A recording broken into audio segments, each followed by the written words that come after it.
in Malachi. It says that God has a book of remembrance. And I think it would do you good before you go to bed every night this week to ask God, what did you put in your book today from my life? Seed of Christ, even as a believer with all your works, they're either wood or hay or stubble or silver or gold or precious stones.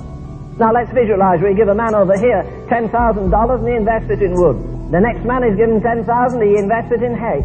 The next man has $10,000, it's in stubble. The man over here has $10,000, he invests it in gold. Wouldn't get much at $500 an ounce, would he? And the next man at silver, he wouldn't get too much at $12 an ounce. And the other man in precious stones. But when the fire goes to it, what do you have? All you have is that wood going down until you've got ashes, maybe up to your ankles. And that's all that is left.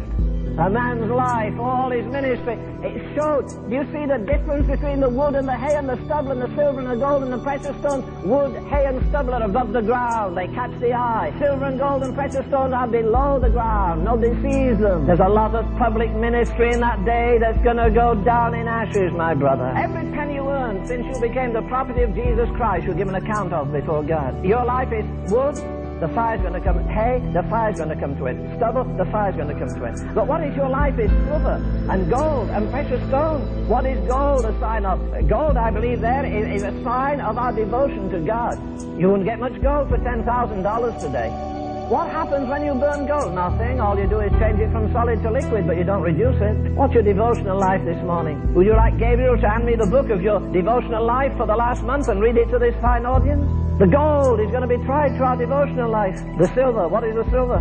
The book of Proverbs says the tongue of the just is as choice silver. Yeah, every idle word you've spoken, even since you were saved, God has a kind of, he doesn't need a tape recorder, but he has an eternal record of it. You know, the gossip, the slander, the criticism, the prejudice. Can you think of all those awesome words? Can you think of all the words we've preached to thousands of people over the years? And we're going to answer and the fire is going to be put to them. Well, will they be hay and stubble, or will they abide the fire? The fire shall try every believer's work. Silver, gold, precious stones. What are the precious stones? Well, when I read that, I think of the breastplate that was on the priest. And he went into the holy place to pray with a breastplate on him. I've said it many times, I say it again this morning, that no man is greater than his prayer life. I don't care about his organization and his... Let me live with a man a while and share his prayer life, and I'll tell you how tall I think he is, or how majestic I think he is in God. I think again of a statement Dr. Tozer made to me once. He said, Len, you know what? He said, we'll hardly get our feet out of time into eternity and gaze on eternity before we bow our heads in shame and humiliation and say, my God, look at all the riches there were in Jesus Christ, and I've come to the judgment seat almost a pauper. For God has not merely given us Jesus Christ, he's given us all things. And because there isn't enough joy in the house of God, we need entertainment. Because entertainment is a devil's substitute for joy. Because there isn't enough power in the house of God, people are always looking for the last scientific development, and their hair stands up when they see some fancy show on TV. When I see the church in the New Testament, they didn't have stately buildings, they didn't have paid evangelists, they didn't have a lot of money, they didn't have organization, they couldn't get on TV and beg. But I'll tell you what they did, they turned the world upside down. And I'm embarrassed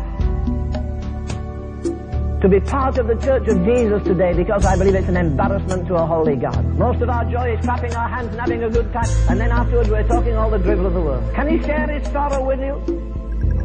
If you're going to get mature in God, all the dwarfs around you will criticize and sneer at you and say you're trying to be holier than the rest of us, huh? You'll discover this: the men who have been most heroic for God have been the men with the greatest devotional life. I preach out of my heart all I believe, and I die for it. But say, am I just a showman?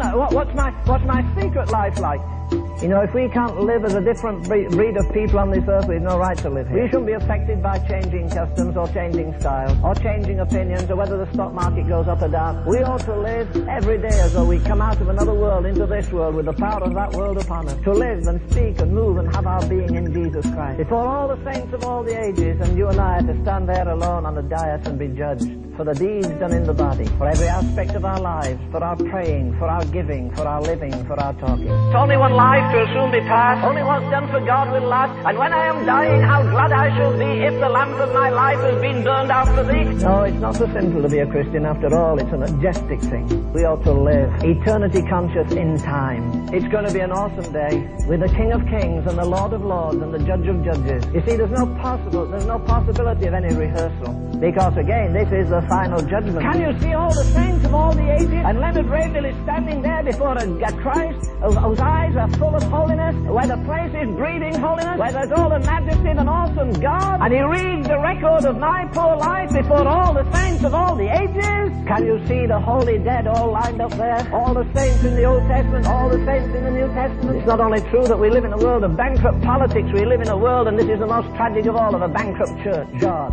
stamp eternity on my eyeball. When I stand at the judgment seat of Christ and he shows his plan for me, the plan of my life as it might have been had he had his way, and I see how I blocked him here and I checked him there and I would not yield my will there be grief in my Saviour's eyes? Grief, though he loves me still? Would he have me rich and I stand there poor, stripped of all but his grace, while memory runs like a hunted thing down the paths I cannot retrace? Lord of the years that are left to me, I give them to thy hand. Take me and break me and mold me to the pattern that thou hast planned. Let's look at all the apostles and all the saints of all the ages. There's Finney, look, there's Finney with his amazing revival. There's William Booth, the founder of the Salvation Army. There's John Wesley. Here are all the great heroic figures, we've all read about them, and here they are all watching while the book is handed down, and somebody's going to read the record. When God opens that book of intercession, when he puts the fire to their prayer life, their devotional life, I'll tell you what, there'll be nothing lost. It won't be wood, it won't be hay, it won't be stubble. Not concerned about human opinion, not asking for more to spend prodigally on ourselves, but say, oh God, I want this life of mine adjusting so when I stand in your awesome presence, as James says, we shall not be ashamed of his appearing.